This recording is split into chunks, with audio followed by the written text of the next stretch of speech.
Okay, Professor Black, he was a professor at Stellenbosch University, and in the professor of pomology, which is stone fruit, and in the 1920s he cloned this peach varietal, and there were two great positives with this peach varietal. Firstly, it was ripening earlier, so you were able to pick the fruit earlier and get it up to Europe faster, and beat the South American markets and charge much higher prices. So they became very popular from that point of view, these Professor Black peaches.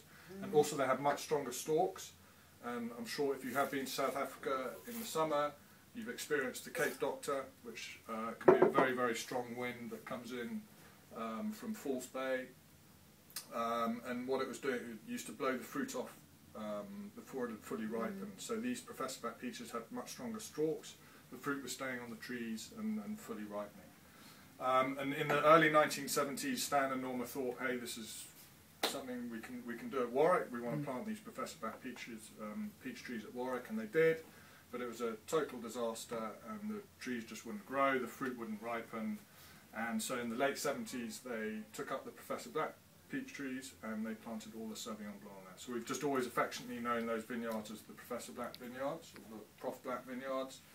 And believe it or not, in the first tasting notes and still today, peaches kept on coming up on the tasting notes. So that's why we named it Professor Black. And we got very excited, obviously, at the time and sent all the soil off for analysis and everything, thinking there was some great terroir connection here.